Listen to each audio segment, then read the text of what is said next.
Gremlins! I recently had to acquire new jeans, and because I'm me, and I can't have anything in my wardrobe that isn't customized and decorated, I'm going to do crimes to these jeans. I'm going to customize each pair in a different way, and we'll see how it goes.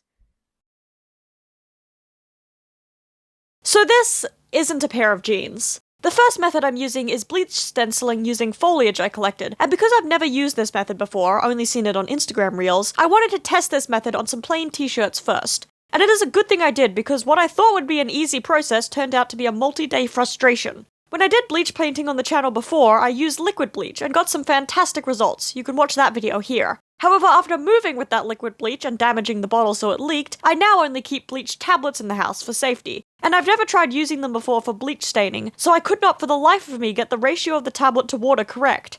Attempt 1 did not do anything. I was hoping for a cool time-lapse of the t-shirt fabric fading from green to gold as it bleached, but nothing happened. So I placed the plants back on the t-shirt and tried again, with stronger bleach this time. And while that processed, I moved on to the second t-shirt to see if it would work better. I left those shirts to dry, hoping that maybe a few hours would produce results, and I began to attempt the pants. These jeans are elastic-waisted and have cargo pant-style pockets, which feels perfect to turn into grungy, forest-themed pants. So even though I hadn't yet confirmed that my method was working, I started stenciling my main product. And once again nothing happened, even with stronger bleach. So I tried again, and left the pants to dry, with hope, despite everything, because at this point, the t-shirts had finally processed. It took a whole day, but I got results. One t-shirt had been a bit too bleached, as I kept trying again and again to get results, so the bottom half was entirely bleached yellow with no stencil plants visible. I had a solution though. Because I don't want to only bleach stencil my jeans, but also paint stencil them, this is a perfect opportunity to test that method. So I placed a couple plants down in the bleach patch, and mixed up some dark green paint with fabric medium to dab over the plants with a cloth. And we're back to the jeans, which did not do anything other than show a few bleach strips after drying overnight. So I've placed more plants down, and mixed a truly absurd quantity of bleach tablets into my water to give this one last try. At this point, even my spray bottle was giving up on me. Finally, after letting the bleach set for another day, I got very faint traces of the plant stencils and a slightly bleached mottled look. Not nearly as clear as I'd hoped, but it was something, and I was not trying for a third time, so I moved on to the next step and accepted that these pants would be subtler than I'd planned. As I did with the over-bleached t-shirt, I placed some plants on my pants and mixed up a couple shades of watery green paint. I want the paint stenciling to look like moss and to have the silhouettes of the plants in it, and again, the results were subtler than I might have liked, but they still elevate the plants into the I found these in a forest vibe that I'm looking for. The paint looks a lot more visible wet than it did dry, unfortunately, but it can still be seen, and while these pants didn't turn out the way I'd hoped, I still really like them. Although maybe someday when I've recovered from the frustration of bleaching, I might go back and see if I can get the original effect I wanted.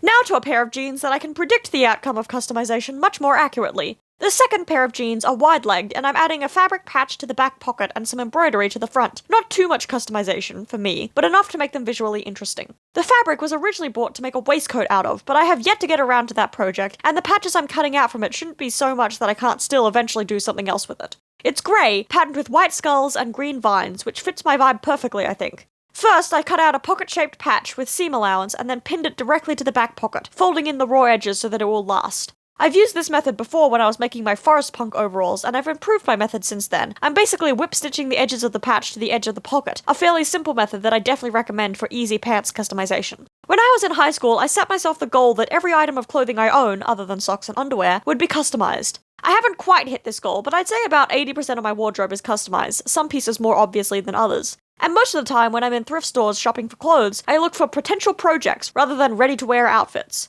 In this case, I was buying new jeans because I finally managed to gain some weight, so I needed new pants rather quickly, and I found all three in one thrift store, and I didn't think of what customizations to do to them until I'd gotten home and worn them a few times. With the pocket sewn in place, I flipped the pants over and began to work on decorating the front pocket, which I'm embroidering with several mushrooms, one of which has more of the skull fabric as the cap. I started with that fabric patch, pinning it into the shape of a half circle, then sewing it to the pocket with embroidery floss. When the cap patch was attached, I began to embroider the other mushroom caps. The large skull mushroom is flanked on either side by a smaller mushroom, embroidered with just white outlines. Embroidery in a pocket isn't the easiest embroidery to do, since I can't use a hoop, but it is still very doable, as I can reach everywhere fairly easily by putting my hand into the pocket. With one small mushroom embroidered, I moved on to the stem of the large skull mushroom.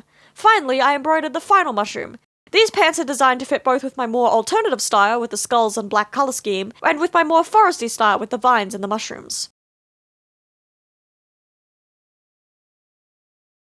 The final pair of jeans to customize was the easiest pair to customize. I could even do it while wearing them. These jeans I just wanted to rip, as one of the pairs of jeans I no longer fit was ripped, and I wanted to replace that niche in my wardrobe. I love being able to wear ripped jeans over fishnets or coloured leggings, and ripping is fairly easy. First, I cut lines into the fabric, centered on my knees, but I also cut a few on my thigh or shin as well. And then I began to pick at the clean cuts, pulling out threads of the fabric to make them look frayed and well worn. Denim has horizontal and vertical threads in the weave, and I'm pulling out the vertical threads between each of my cuts. This is why I make multiple parallel horizontal cuts. Pulling those threads out leaves the horizontal thread stretching across the hole, which is a visual style I like. Pulling out these threads also has the benefit of making the holes look more ragged and worn, not freshly cut. Cutting the jeans only took a couple minutes, but I spent about 20 minutes messing with the cuts to get the look I wanted. And of course, wearing these around will produce more frays and wears. This is just the start. When I finished ripping the jeans, I cleaned up all the threads I'd discarded over the carpet, then did a few off-camera additions. Some safety pins and a spiky belt chain I got for Christmas. I also added a skeleton frog belt charm that I made ages ago.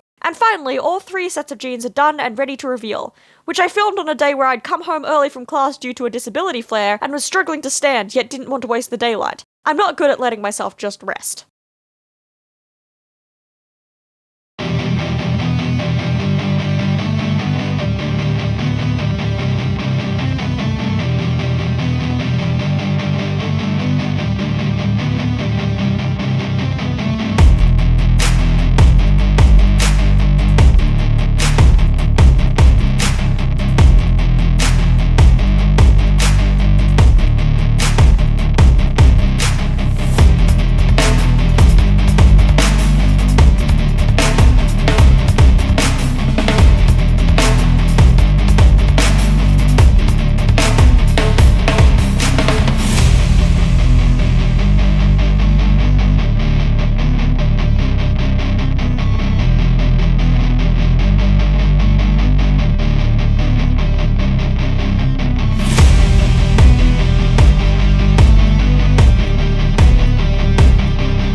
This project didn't go quite to plan, but I'm still really happy with the results, and all 3 pairs of jeans are now in my regular rotation of clothing.